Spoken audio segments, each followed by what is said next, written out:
Hello दोस्तों, इस video में हम क्लास 9 मैथ्स का चैप्टर नंबर 8 चतुर्भुज का सेकंड एग्जाम्पल करेंगे। इसमें हमें शो करना है कि एक सम चतुर्भुज यानी एक रोम्बस के जो विकर्ण होते हैं, जो डायगोनल्स होते हैं, वो एक दूसरे के लंबवत होते हैं, एक दूसरे के परपेंडिकुलर होते हैं। कहने का मतलब यह है कि यह एक सम चतुर्भुज है। और एक सम चतुर्भुज यानी रोम्बस क्या होता है? एक रोम्बस एक ऐसा पैरेललोग्राम होता है, एक ऐसा समांतर चतुर्भुज होता है जिसकी चारों भुजाएं आपस में बराबर होती हैं। तो ये आपस में बराबर है। और हम ये भी जानते हैं कि यह एक पैरेललोग्राम है। ठीक है ना? तो दिया क्या है? गिवन है कि ABCD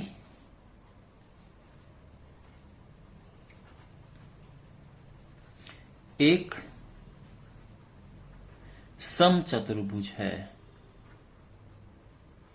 यानी एक रोम्बस है। और हमें सिद्ध करना है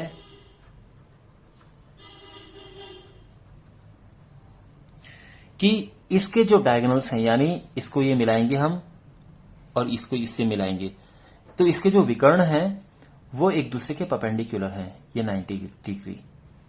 तो इसका मतलब ये है, हमें सिद्ध करना है कि AC परपेंडिकुलर है BD के। यानी अगर हम इसे 90 प्रूव कर पाए तो बस हमारा काम हो जाएगा।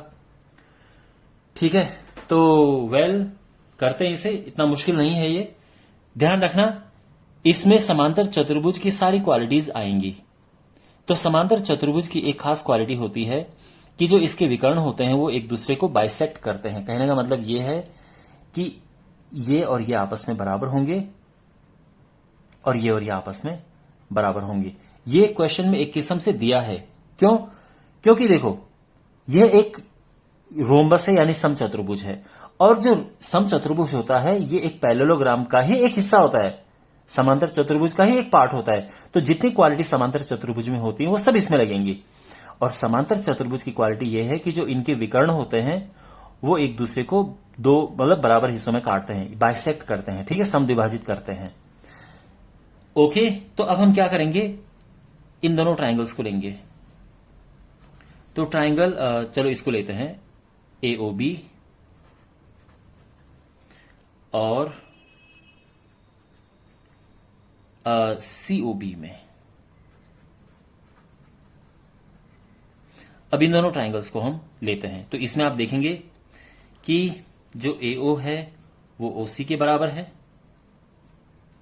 क्यों? क्योंकि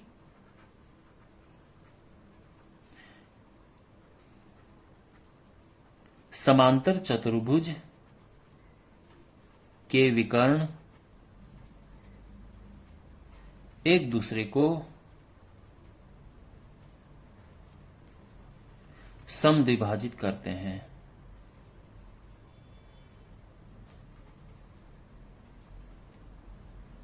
ठीक है, तो कहने का मतलब यह है कि ये जो है ये आपस में एक दूसरे को समद्विभाजित करेंगे, यानी बराबर हिस्सों में तोड़ देंगे। जैसे ये जो है इसको दो हिस्सों में तोड़ देगा, इतने में और इतने में, और ये दोनों बराबर होंगे।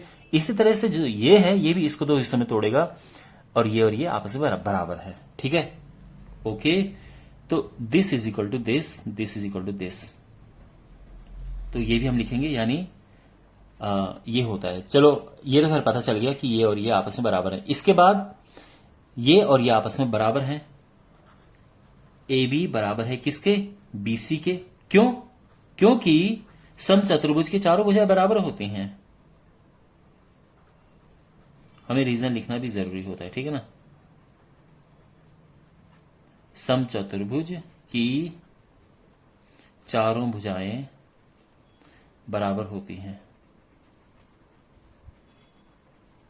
तो ये और ये बराबर हो गए, और OB कॉमन हो गया। साइड, ये साइड बराबर, ये साइड और ये साइड बराबर, ये साइड कॉमन। तो साइड साइड साइड रूल से क्या हो गए, ये दोनों आपस में सर्वांगसम हो गए हैं। तो त्रिभुज AOB कॉन्ग्रुएंट है त्रिभुज COB के। क्यों? किस नियम से?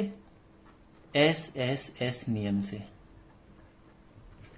अब जब एक बार सर्वांग सम हो गए हैं तो क्या होगा, ये कोण और ये कोण आपस में बराबर होंगे। देयरफॉर एंगल AOB बराबर होगा किसके? एंगल देखो ये 90 नहीं है, ध्यान रखना, ये 90 हमने प्रूव करना है, तो एंगल BOC के बराबर है। COB लिख देते हैं, ठीक है। ये कोण और ये कोण आपस में बराबर हो गए हैं। अब किससे बराबर हुए? ये CPCT से बराबर हुए हैं, ठीक है। क्यों? क्योंकि जब दो त्रिभुज आपस में कॉन्ग्रुएंट हो जाते हैं तो उनके कॉरेस्पॉन्डिंग पार्ट इक्वल होते हैं, यानी बराबर भुजाओं के सामने ये कोण भी बराबर होंगे। तो ये भुजा और ये भुजा बराबर है, इसके सामने ये कोण है, इसके सामने ये कोण है, तो ये आपस में बराबर होंगे। इतना क्लियर हो गया? ठीक है। अब आप ये भी जानते हैं कि इसको और आप इसको मिलाएंगे तो क्या होगा? देखो angle AOB plus angle COB, ये बिल्कुल 180 होगा। क्यों? क्योंकि ये लीनियर पेयर बनाते हैं, रैखिक युग्म हम जिसे कहते हैं। एक ही लाइन पे ये कट हो रहा है तो ये दोनों को मिला के 180 आएगा। अब यहां पर क्या लिखा है कि AOB और ये बराबर हैं, तो मैं क्या कर रहा हूं, COB की जगह पे भी AOB ही लिख देता हूं, क्योंकि ये दोनों बराबर हैं। तो ट्वाइस AOB हो गया 180 और इससे आ गया AOB 90 डिग्री, बस हो गया 90 डिग्री। ये 90 आ गया, इसका मतलब क्या है? देयरफॉर कि जो AC है वो BD के लंबवत है, परपेंडिकुलर है। Okay, hence proved. तो आई होप ये आपको समझ आया होगा, बहुत ही इंपॉर्टेंट है, तो इसको आप अच्छे से याद रखना, ठीक है। मिलते हैं अगले वीडियो में, टेक केयर।